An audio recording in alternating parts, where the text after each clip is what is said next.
Hello, Representative Staffroom, committee members. My name is Tom Maloney. I'm from North Stonington, Connecticut. I'm just going to run through the for and against stuff. I support SB 940, authorizing carry of handguns in state parks and state forests, 5227, regulation of firearms by municipality, and 5870, transfer of assault weapons and large capacity magazines. I am opposed to Senate Bill 60.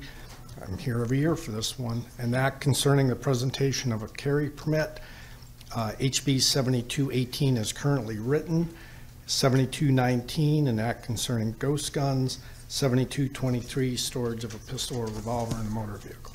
I'm just going to finish on, or focus on a couple bills here. Regarding the three bills I listed support for, I ask you to consider how many times you have heard those who oppose these bills decry the Second Amendment supporters' unwillingness to compromise. Compromise means give and take.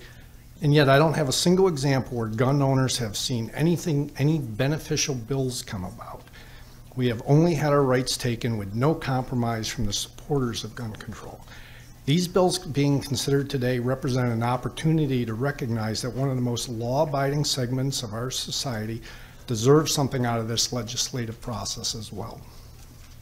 None of these bills take anything away from someone else or have any conceivable negative impact on public safety. For instance, SB 940 regarding carrying in a state park or state forest, something I visit our state forests in eastern Connecticut quite a bit.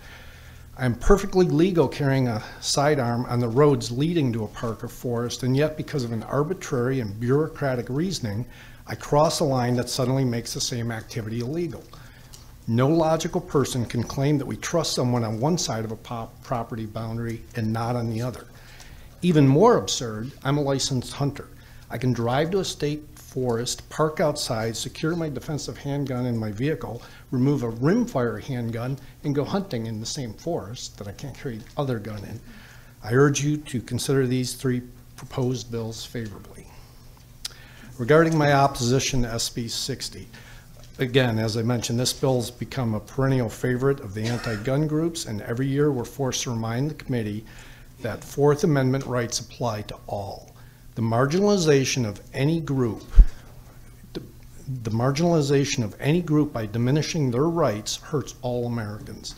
If ever there was an example of the slippery slope principle, this bill exemplifies it. There is simply no justification for stopping someone who is obeying the law and demanding that they show papers to prove that they're obeying that law. As a society, we wouldn't stand for this in any other context. Due process is the cornerstone of American justice, and no segment of society deserves less. Thank you. I urge you to oppose SB number 60, and I'm happy to take any questions. Thank you very much. Questions from the committee? Seeing none, thanks so much for being with us. Oh, Representative Trubisky. Thank you, Mr. Chairman. Thank you for coming in. With regard to the show your permit bill, do you have any experience, or do you have any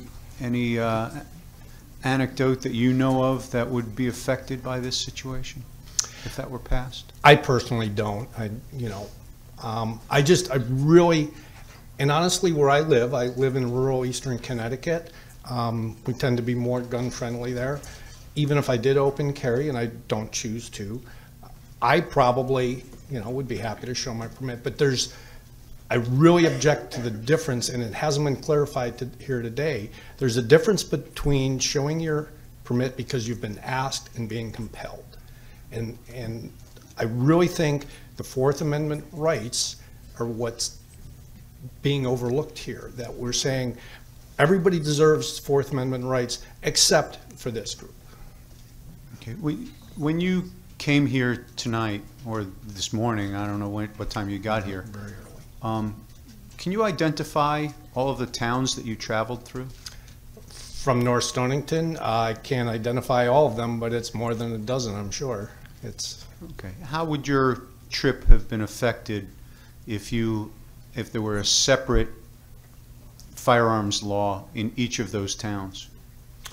It would be terrible, and it's like so many of these bills, it's that ambiguity of we are trying to obey the law, we're trying to be law-abiding, and it keeps getting harder and harder because of ambiguous language in some of these laws, and particularly the ability in this case, and we've heard about it, in other testimony, there's so much variety or diversity in how the different towns do the permitting process. Now, if we extend that to, I can drive on state roads but not town roads in one town and not the other, and we've seen in the past where towns, and I don't remember the specifics, some cities it was you could only legally open carry, others you couldn't open carry.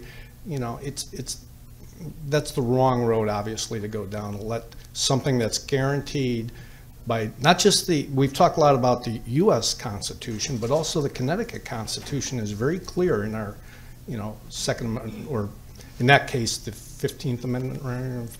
Article 1, Section 15, codifies that.